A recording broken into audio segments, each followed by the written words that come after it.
저 한 23년 만에 여기 예배당 들어와 본 것 같고요. 오늘 이제 바나바 남성교회 헌신 예배에 철없는 후배였던, 지금도 여전히 많이 부족한데요.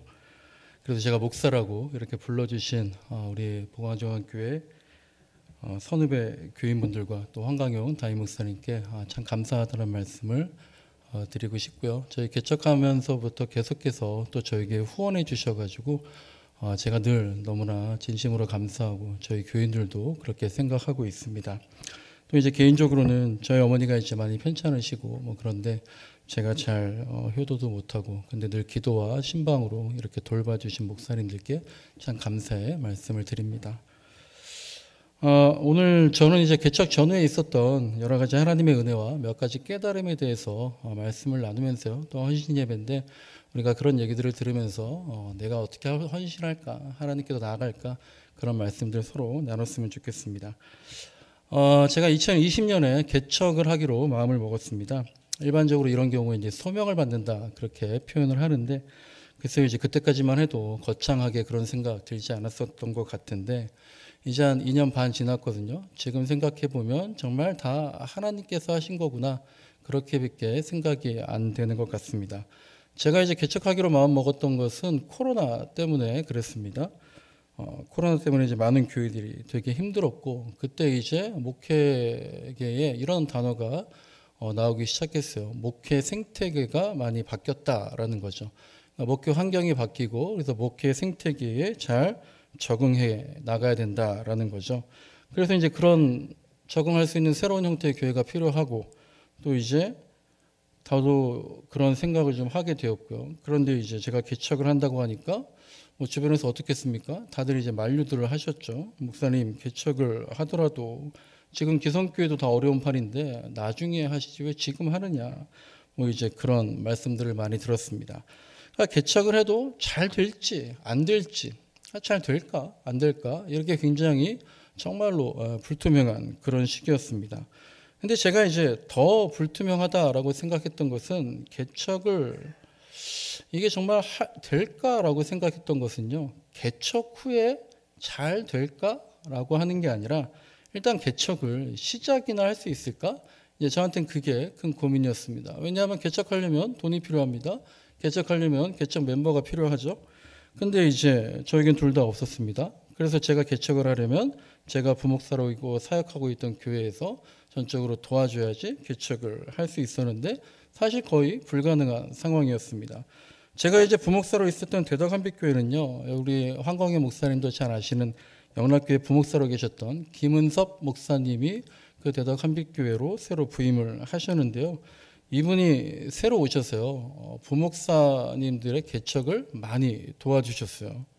어느 정도로 도와주셨냐면요, 개척 자금을 모두 교회 예산과 교인분들 헌금으로 충당할 수 있게끔 해주시고, 그 개척교회에 3년 동안 매달 300만 원씩 사례비를 지원을 해주셨어요. 여러분 300만 원이면 아마 모르겠어요. 보통 부목사들 한 달 사례비 그렇게 안 되는 경우도 많습니다. 그러니까 3년간 열심히 목회해서 자립할 수 있도록 3년은 생활비 걱정 없이 목회에 전념하라고 그렇게 지원을 해주시는 겁니다. 그리고 그보다 담임 목사님들은 정말 살점이 뜯겨 나가는 것 같은 게 어떤 거냐면, 교인들이 이제 개척 멤버로 가면 좋은 일이지만 담임 목사님은 참 마음이 아프고 힘들죠. 그런데 이 목사님이 교인들 중에서 개척 멤버로 가기를 원하는 분들은 누구나 가라고 그렇게 열어주신 겁니다. 그래서 이 목사님이 부임한 지 2년도 안 되어서 한 교회가 그렇게 지원을 받고요, 개척을 해 나갔어요. 그러니까 교인들이요 굉장히들 좋아하시더라고요. 한동안 이제 개척을 하지 않았었는데 이제 교회에서 그렇게 개척을 진행하니까 다들 너무 은혜롭게 생각하시면서 많은 지원을 했습니다. 그런데 그리고 또 한 1년쯤 있다가 한 목사님이 또 그렇게 이제 개척을 하게 됐어요. 이때까지만 해도 교인들이 되게 열심히 분위기가 좋았습니다. 그런데 그리고 나서 2년쯤 또 있다가 목사님 부임하시고 2년 있다가 한 분이 개척하고 또 1년 있다가 한 분 개척하고 또 2년이 있다가 한 분이 개척을 하게 됐어요. 여러분들이라면 어떻겠습니까? 이제 교인분들이 겉으로 내색은 못하지만 피로도가 당연히 쌓이는 거죠. 그러니까 어떤 분들은 저한테 웃으면서 물어보세요. 목사님은 개척 안 하실 거죠? 그러는 거죠. 그러니까 전 뭐 그때까지 당연히 개척할 생각이 없었으니까 그럼요. 전 개척 안 해요. 라고 했습니다. 그런데 또 1년쯤 있다가 이번엔 준전임 목사님으로 계시던 분이 또 개척을 하게 됐는데 그때는 이분이 준전임이시니까 월 300만 원씩 뭐 이제 이런 지원은 없었지만 그래도 또 알게 모르게 또 많이 지원을 했고 그렇게 4명의 목사님이 교회를 개척해 나가니까요. 예산도 예산이지만 그때마다 1, 20명씩 교인들이 빠져나가니까 그걸 누가 좋아하겠어요? 그러나 나중에 코로나가 와서 더 힘들죠. 그런데 제가 또 저는 오히려 코로나 때 서명을 받았다고 개척을 한답시고 담임 목사님께 말씀을 드리는데 참 염치 없는 짓이죠. 제가 담임 목사라면 정말로 이렇게 얘기했을 거예요. 야, 지금 코로나 상황이고 내가 부임하고 불과 6년 사이에 교회 4개를 개척해 나갔는데 내가 또 개척 도와주자고 그렇게 말하면 당회도 그렇고 교인들도 그렇고 나를 어떻게 생각하겠냐. 조금만 기다려라. 좀 시간이 지나고나 하자. 저라면 그렇게 말을 했을 겁니다. 저도 그게 맞는 것 같아요. 그래서 처음에는 생전 처음으로 개척에 대한 그런 확신이 있어서 담임 목사님께 일단 말씀은 드려본 건데 사실 안 될 확률이 더 크다고 생각했습니다. 그런데 이 담임 목사님이 한숨을 쉬시면서도 이다른 목사가 그렇게 개척하겠다고 하는데 내가 도와줘야지 그러시는 거예요. 그러면서 또 이걸 당회에다 올립니다. 그리고 당회원들이 마음속에는 여러 생각들이 당연히 들으셨을 텐데 그걸 또 허락하셨어요. 그리고 교인들도 많은 생각들이 들으셨겠지만 이전 개척과 비교해서도 적지 않은 헌금들을 해주시고 또 개척 멤버로 이미 나갈 만한 분들은 다 나갔거든요. 그래도 또 이제 몇 분 같이 참여하게 되었습니다. 저 같으면은요, 그리고 대부분의 교회에서는 허락하지 않을 상황입니다. 저를 불쌍히 보셔서들 그런지 개척이 허락이 됐어요. 여기에서 저는 이제 이 개척이 나만의 생각은 아닌가 보구나. 정말 하나님께서 뜻이 있으신 거구나. 이런 믿음을 갖게 되었습니다. 그래서 이제 앞으로 모든 일들이 물론 어렵겠지만 계획대로 잘 되겠구나라는 확신을 가졌어요. 그런데 이제 큰 일이 생겼습니다. 개척을 해야 되니까 뭘 해야 됩니까? 교회 장소를 정해야죠. 교회 장소를 정해야 하는데 2021년 1월부터 5월까지 5개월 동안 마땅한 장소를 찾지 못했습니다.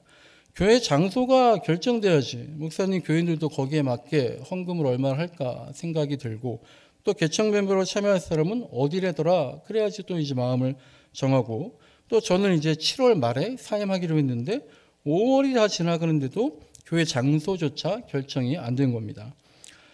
저는 교회를 창고에다가 짓기로 했습니다. 그래서 창고형 교회를 만들 겁니다 라고 하면서 대전에 있는 정말 온갖 창고들을 다 수소문하고 있었습니다.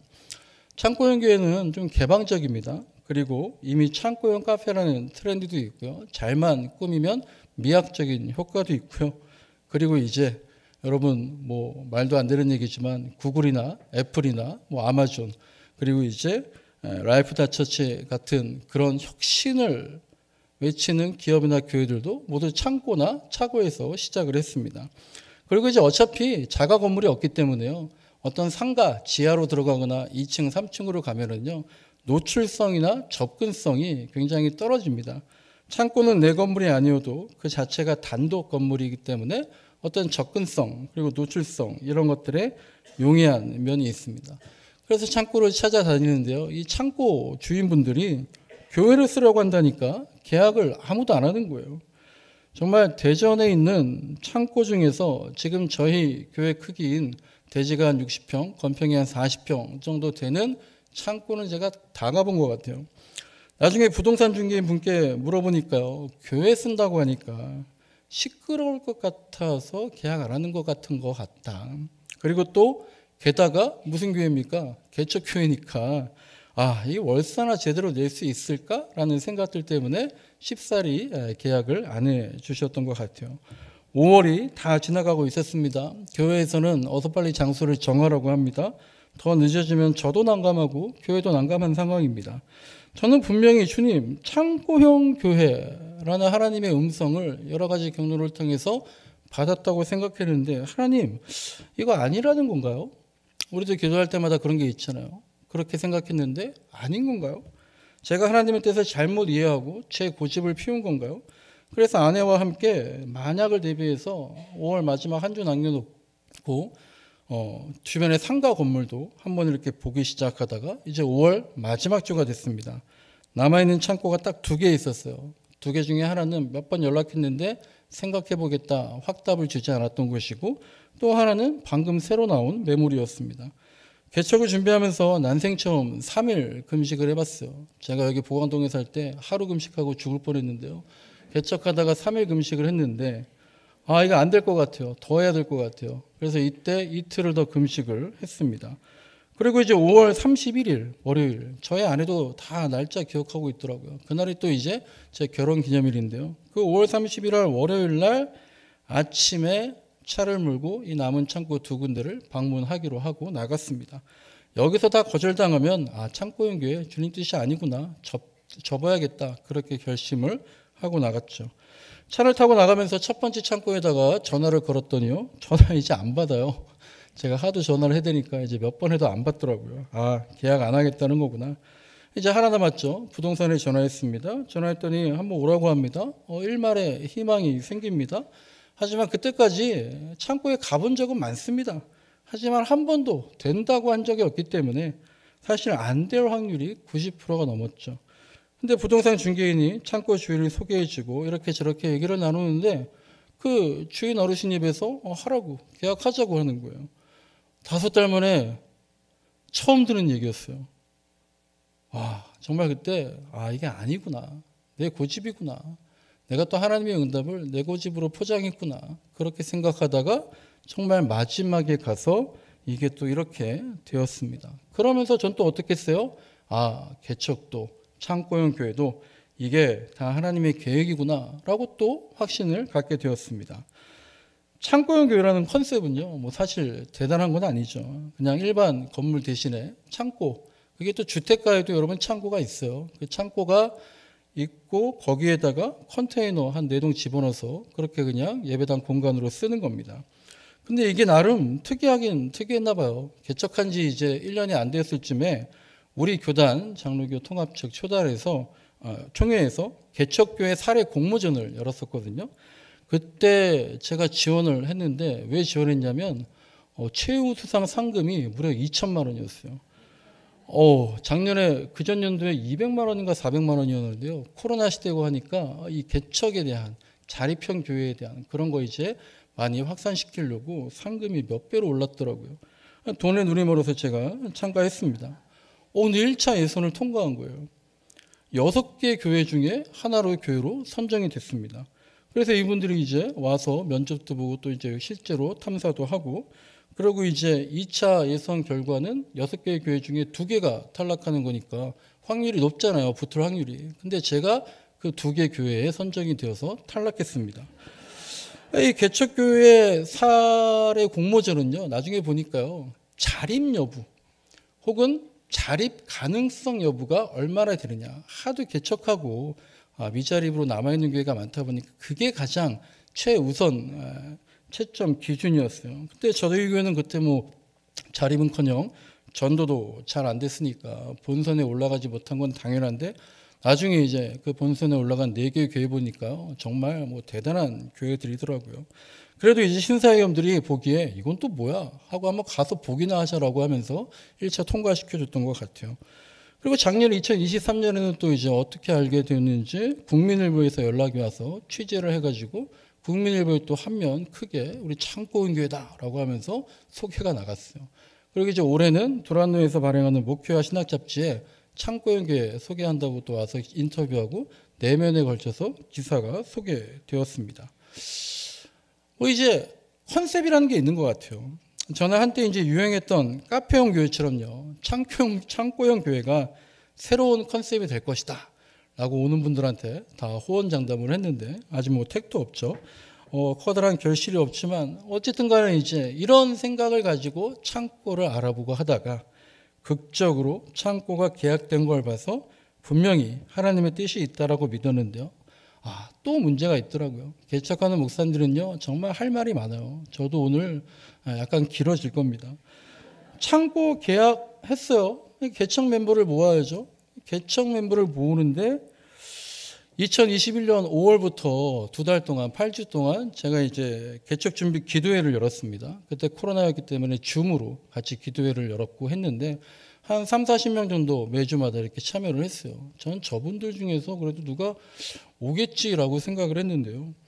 그분들께 이제 기도 제목을 내놨습니다. 제 목표는요, 10가정이 같이 개척 멤버로 참여하는 게 제 기도 제목입니다. 기도를 부탁했어요. 그렇게 2달 동안 기도하는데 이제 7월 첫 주 마지막 기도 모임이 됐어요.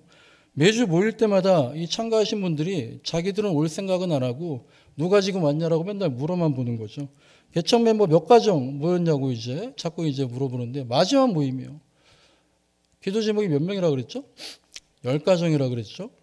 근데 마지막 7월 첫 주 모임 때까지 또 저는 7월 말에 사임하는데 딸랑 한 가정이 개척 멤버로 동행하겠다고 저한테 얘기를 했습니다. 그래서 기도합니다. 하나님 개척 허락도 되게 하시고 또 창고 계약도 되게 하시고 그런데 개척 멤버는 없는 건가요? 여기서부터 혼자 가라는 겁니까? 맨 땅에 헤딩하라는 겁니까? 그렇게 이제 기도를 하고 했는데 어떻게 됐을까요? 또 됐을까요?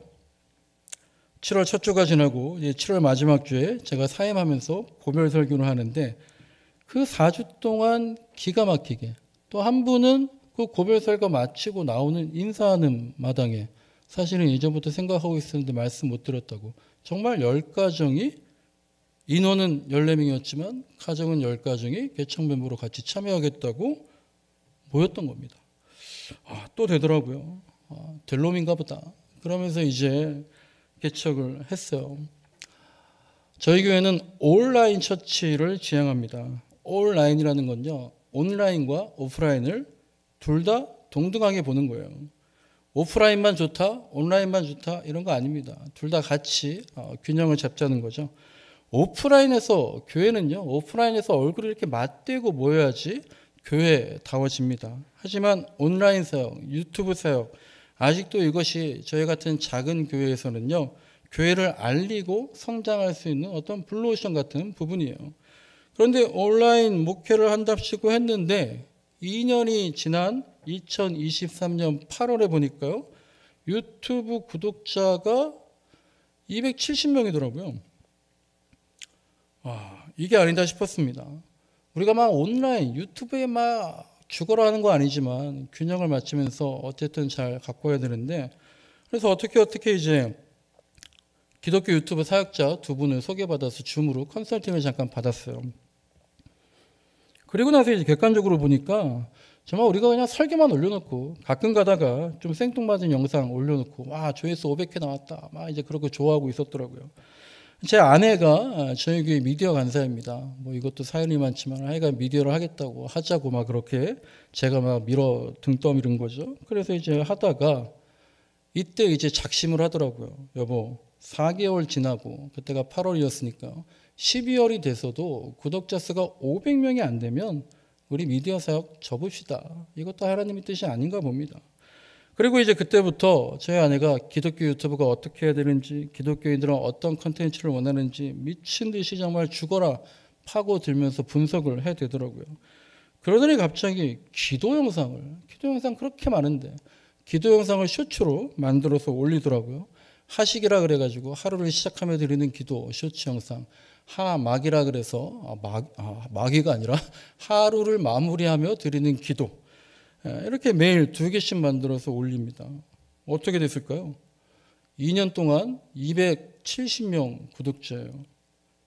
4개월인 12월 말에 500명이 됐을까요? 우리 교인들도요, 아무도 기대하지 않았어요. 그냥 목사님 내가 한다고 하니까, 아유, 목사님, 나중에 후회는 하지 마세요. 후회라도 하지 않으려면 지금 하고 싶은 거 많이 하세요. 그 정도였습니다. 근데 12월 24일 주일이 되니까 구독자가 500이 돼 있어요. 저는 그때 교인들에게 말했습니다. 2024년 상반기에 5,000명이 되는 걸 목표로 하겠다라고 했어요. 2년 동안 270명이었는데 4개월 만에 230명이 늘어서 500명이 됐습니다. 근데 이번엔 6개월 만에 4,500명을 늘려보겠다고 얘기를 한 겁니다. 제가 이때 이것을 위해서 엄청나게 기도를 한 거 아니고요. 또 우리가 유튜브 사역을 뭐 해야 되냐 말아야 되나 뭐 그런 얘기 하려는 게 아니라 다만 창고형 교회가 하나님이 주신 계획이다라는 걸 제가 확신했을 때 랜선형 교회, 온라인과 오프라인이 결합된 온라인 처치는 개척할 때부터 우리의 길이었다라고 믿었던 건데요. 근데 12월 마지막 주부터 매주 구독자가 300명씩 늘더니 1월 마지막 주에 1,900명, 2월 마지막 주에 3,100명, 그리고 이제 오늘 오다가 보니까 3월 둘째 주인데 3,900명이 넘었더라고요. 빠르면 3월 안으로, 상반기가 아니라 3월 안에 구독자가 5,000명이 될 것이라고 생각합니다. 또 된 겁니다. 이뿐 아니라 눈에 보이지 않는 여러 가지 것들에서 하나님은 늘 되게 해주시더라고요. 그러면 이제 안 된 건 뭐가 있을까요? 여러분이 가장 궁금해하는 거, 좀 교인 좀 늘었습니까? 제가 이제 옛날 분들 만나면 막 이렇게 주저주저 하시면서 목사한테 교회는 괜찮아요? 이제 그 말은 이제 교회가 좀 성장했습니까? 교인이 늘었습니까? 그 말이잖아요. 저는 이제 3주년이 되면요. 좀 있으면 3주년인데 작년 어른들 성도가 최소한 30명에서 50명은 되겠지. 그렇게 생각했는데요. 안 늘더라고요. 지금도 이제 20명도 채 되지 않습니다. 여기에도 참 우여곡절이 많은데요. 시간 관계상 뭐 생략하고요.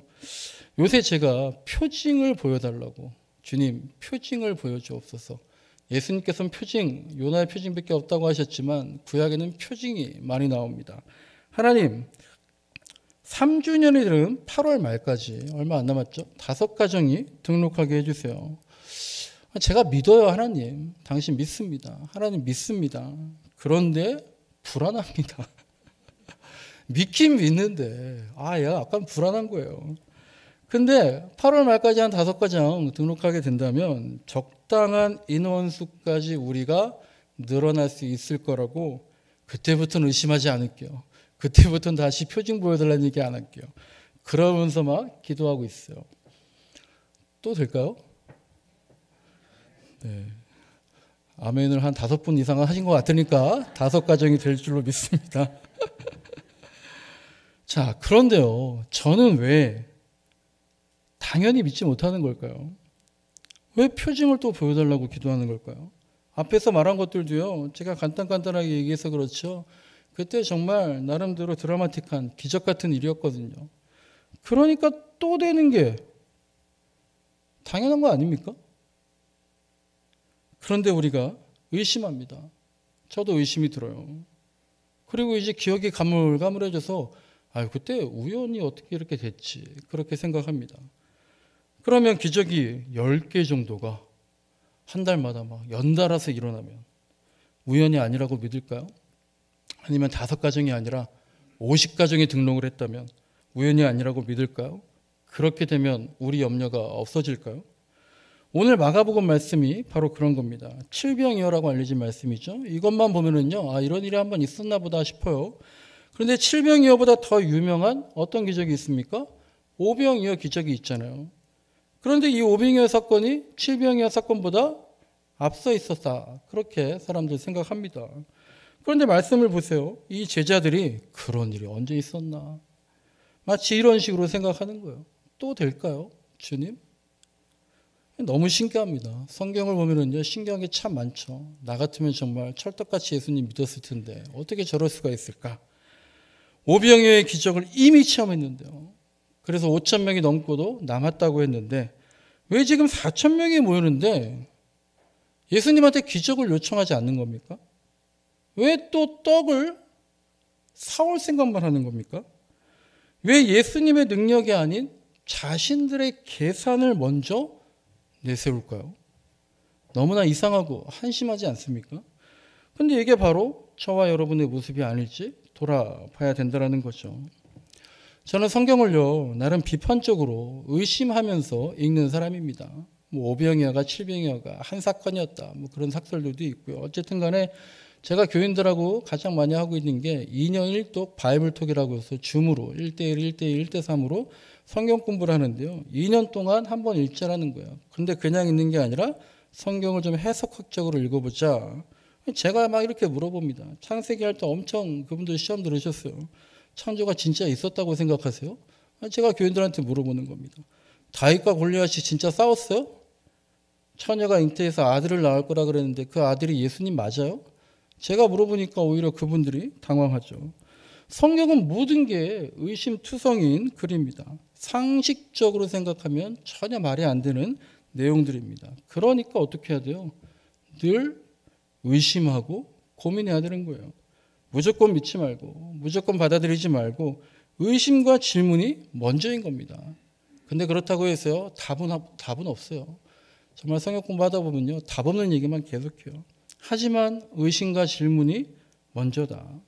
근데 그렇다면 제가 믿음이 없어 보입니까? 그렇군요. 네. 저는 여러분들한테 배우는데 제가 믿음이 없으면 어떻게 합니까? 저는 전통적이고 보수적인 이 교회에서 그냥 전통적인 교회잖아요, 정말.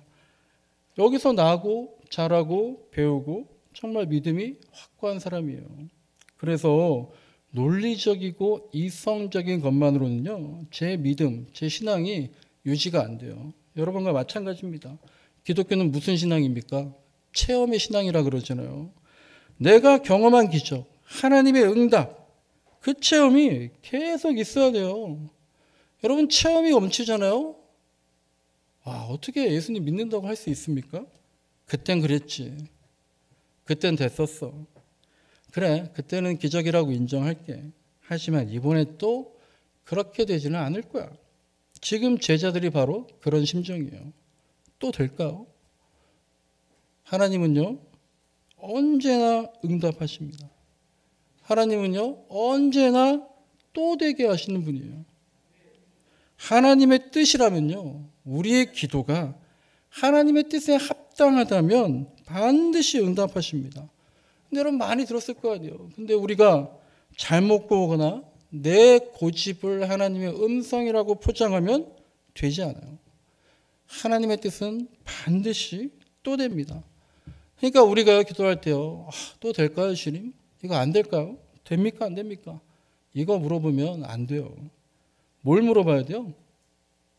하나님의 뜻이 맞습니까? 하나님의 뜻이 뭡니까? 그걸 물어봐야 돼요. 또 될까요? 안 될까요? 어떻게 할까요? 이렇게 할까요? 하나님의 뜻을 물어봐야 됩니다. 그리고 하나님의 뜻이, 하나님의 응답이 내가 정말 우리한테 고민이 그것이잖아요. 이거 진짜 하나님의 뜻 같아. 근데 제발 그것만은 아니기를 바랬던 거죠. 그럼 어떻게 합니까, 여러분들은? 그때요, 하나님이 내미시는 손을 붙잡고요, 끌려만이라도 가야 됩니다. 질질 끌려만이라도 가면 하나님과 또 되는 기적을 체험할 수 있는 겁니다. 그런데 가끔은요, 하나님의 뜻이 아니더라도요, 될 때가 있어요. 이스라엘 백성들이 왕을 달라고 할 때요, 하나님께서 생각이 어떠셨습니까? 그때 하나님의 뜻은 예스가 아니라 노였죠.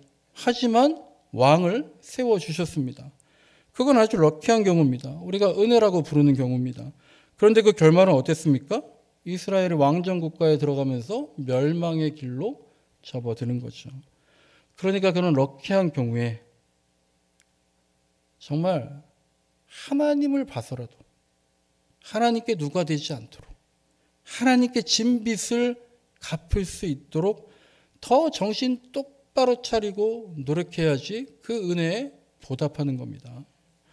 제가 이런 기도의 생각과 기도에 대한 확신을 가질 수 있었던 것이 여기 보광중앙교회에서 중고등부를 다녔기 때문에 그래요.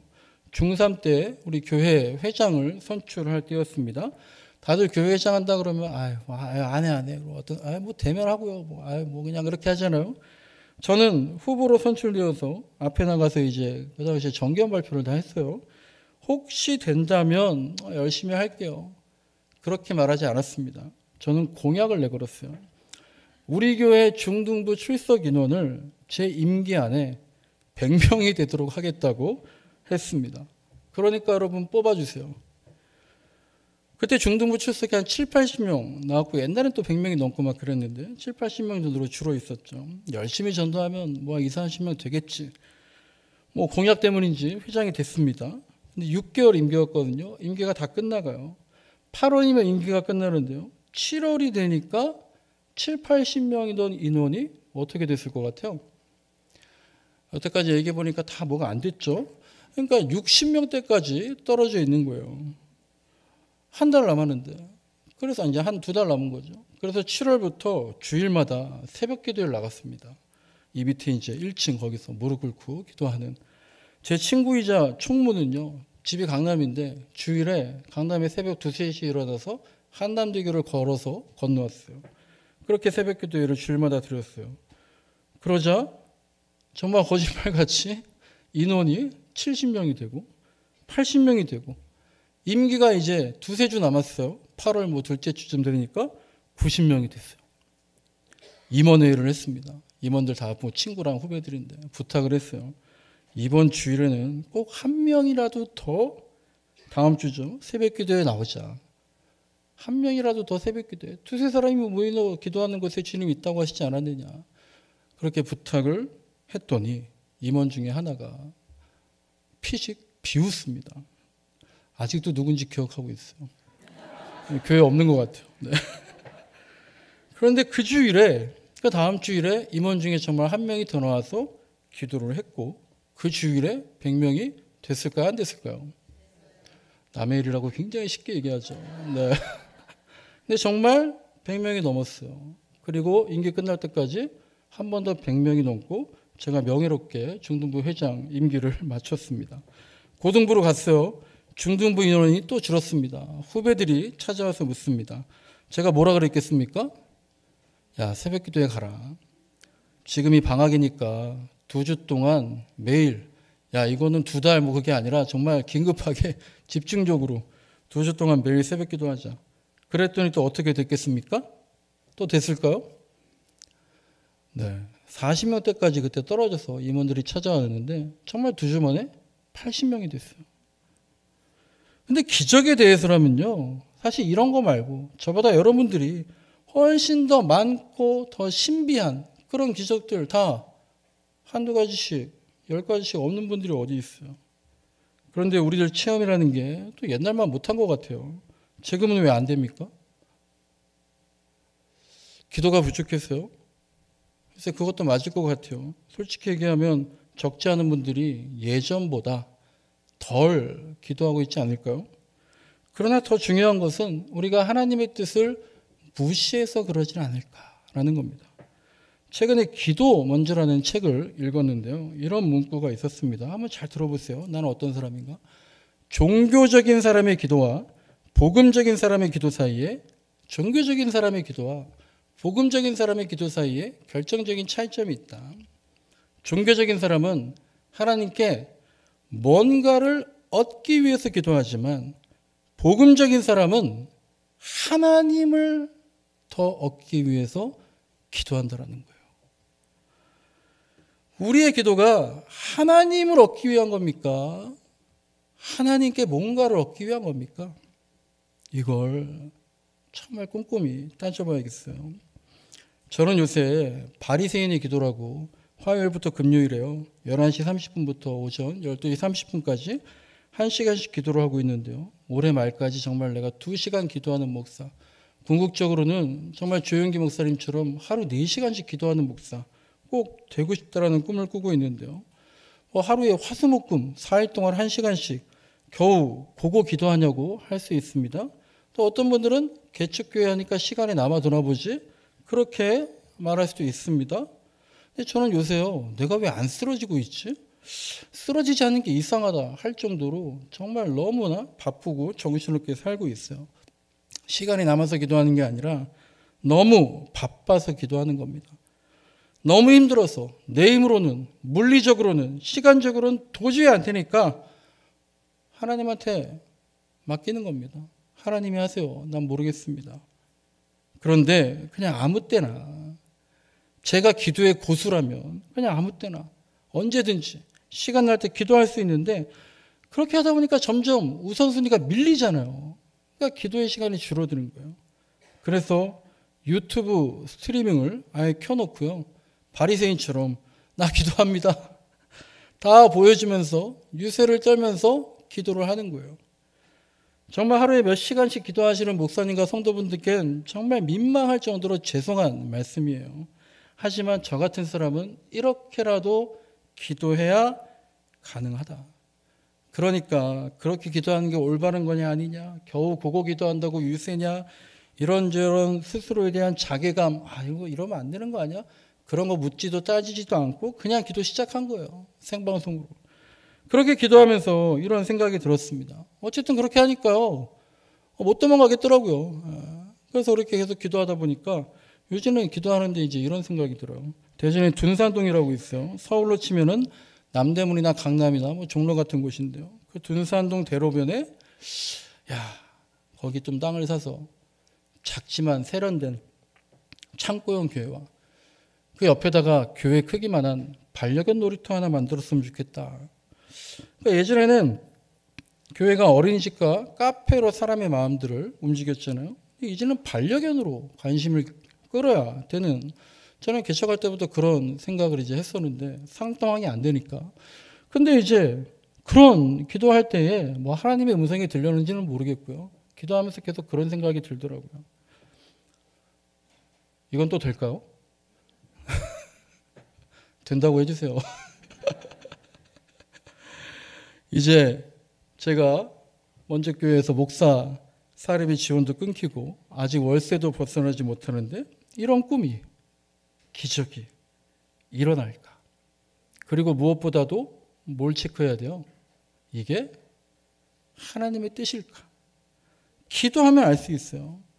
하나님께 내가 뭔가를 얻으려고 하는 건지, 하나님 이게 될까요 안 될까요를 기도하는 건지, 아니면 그저 하나님을 얻으려고 하는 건지 기도하다 보면 답이 나오는 겁니다.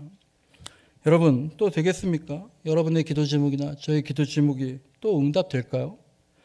그런데 더 염려되는 것은 하나님 또 될까요? 이것 자체를 물어보지 않는 거예요. 물어보기도 전에 나 돈 있어요. 나 경험 많아요. 나 아는 사람 많습니다. 나 상식적이에요. 다 계산할 수 있습니다. 그리고 나 주관이 뚜렷합니다. 또 한 번 하면 합니다. 이걸 먼저 따지는 거예요. 하나님 또 될까요? 안 물어봐요. 그런데 우리는 모두요, 또 된 적이 다 있잖아요. 그러니까 먼저 하나님께 또 될까요? 이걸 물어보기만 해도 절반은 성공하는 건데 안 물어봅니다. 30분 설교하라고 말씀을 들었는데 시간이 길어져서 죄송한데요. 사실 하루 종일 얘기해도요, 모자란 너무나도 놀라운 은혜들이 있고요. 그리고 너무나도 마음이 아프고 힘들었던 이야기들, 그리고 무엇보다도 개척 전후의 저에게는요, 너무나도 부끄러운 이야기들도 있습니다. 내 소신을 꺾고 내 신념을 꺾고 하나님 앞에서 다 꺾였는데요. 근데 하나님은요, 저를 꺾으시더라고요. 너무 잔인한 거 아닙니까? 근데 부러지지 말라고 또 밑에서 받쳐주고 계시더라고요. 말씀을 정리합니다. 바나바 선교회는 저와 같은 50대 남성분들이라고 들었습니다. 50대 남성, 정말 생각하기도 싫죠. 생각만 해도 짠합니다. 여러분들의 젊음이, 여러분들의 가슴이, 여러분들의 도전이, 저도 이제 51세여서 제가 했던 그 체험들, 그때 가졌던 설레임들, 새벽기도 나가면 인원이 2배 늘 수 있어. 단순한 그 믿음들 또 될까요? 여러분, 같이, 몸은 따로 있지만 같이 도전했으면 좋겠습니다. 기도하며 도전했으면 좋겠어요.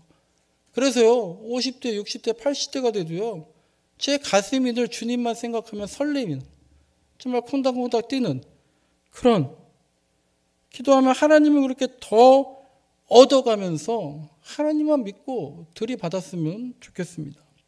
굿하는 사람도요, 무조건 주시옵소서 주시옵소서 그렇게 하지 않더라고요. 굿하는 걸 뭐 이렇게 드라마 같은 데 보니까요, 달라는 게 아니더라고요. 뭐 하는 겁니까? 자기한테 있는 신이 말하는 걸 듣는 게 굿이더라고요. 그런데 우리는 기도한다고 내 할 말만 3분, 5분 줄줄이 주문해 오는 것처럼 그렇게 하다가 기도했다고 하지 않습니까? 주님께 물어봐야 돼요. 또 될까요? 몰라서 물어봐야 됩니다. 주님이 내 편인지 아닌지 확인하려고, 주님이 아시고 계신지 모르시고 계신지 떠보려고 그렇게 묻지 말아야 돼요. 주님 이거죠? 이건 아니죠? 이거라고, 이건 아니라고. 내가 하도 기도해서 이게 정말 주님 음성인 줄 알고 최면을 거는 것이 기도가 아니다라는 거죠. 아직 우리 인생이, 아직 우리 보강중앙교회가 끝나지 않았습니다. 여기 교회가 있습니다. 또 나중에 세워지면 거기에 교회가 있을 겁니다. 여기에 여러분들이 있습니다. 그런데 여기에 미래가 없다면, 여기에 기도가 없다면 그것이 다 무슨 소용입니까?